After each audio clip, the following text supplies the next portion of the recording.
कैसे हैं सब? इंशाल्लाह सब खैरियत से होंगे, ठीक और फाइन होंगे। आज मैं आप लोगों के लिए उर्दू की फिलिंग दी ब्लैंक यानी खाली जगह पूरी करनी है हमने।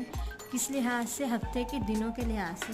मैंने हफ्ते के दिनों आप लोगों को याद कराए थे, लिखना भी बताए थे। पीर, मंगल, बुध, जुमेरात, जुम्मा, हफ्ता, इतवार। ये हमने 7 दिन इस खाली जगह में फिल करके हम लोगों ने ये जो जुमले हैं कंप्लीट करने हैं, सेंटेंस हमने मुकम्मल करने हैं उर्दू के। हम करना स्टार्ट करते हैं। बिस्मिल्लाहिर्रहमानिर्रहीम। सबसे पहले क्या है? एक हफ्ते में डैश दिन होते हैं। एक हफ्ते में कितने दिन होते हैं? 7। पीर, मंगल, बुध, जुमेरात, जुम्मा, हफ्ता और इतवार। ये है एक हफ्ते में कितने दिन होते हैं? 7। एक हफ्ते में कितने दिन होते हैं? 7। सबसे पहले डैश का दिन होता है। हफ्ते में सबसे पहले कौन सा दिन होता है? पीर का दिन। सबसे पहले पीर का दिन होता है। पीर के बाद डैश आता है। पीर के बाद क्या आता है? मंगल। पीर के बाद मंगल आता है। डैश को जल्दी छुट्टी होती है। किस दिन जल्दी छुट्टी होती है? जुम्मे को। जुम्मे को जल्दी छुट्टी होती है। हफ्ते की किस दिन छुट्टी होती है? हफ्ते के किस दिन छुट्टी होती है? इतवार को।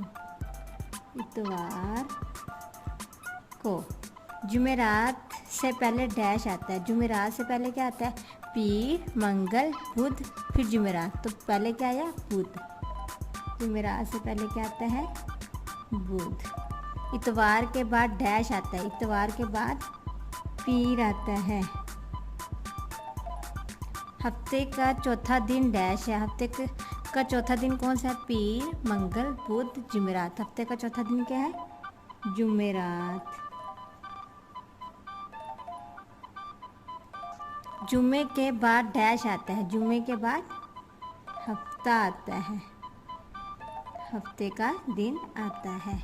कैसे? कितनी मज़े की। और बच्चों को ये याद कराने के लिए कि हफ्ते में कितने 7 दिन होते हैं, कौन सा दिन कब आता है, कौन सा दिन क्या होता है, ये सारा मैंने आपको उनको बताया है। अपनी फिलिंग द ब्लैंक्स में, खाली जगह में हमने जुमले कंप्लीट किए हैं। इंशाल्लाह आपको आ जाएंगे। मेरी वीडियो पसंद आई तो लाइक और सब्सक्राइब कीजिएगा।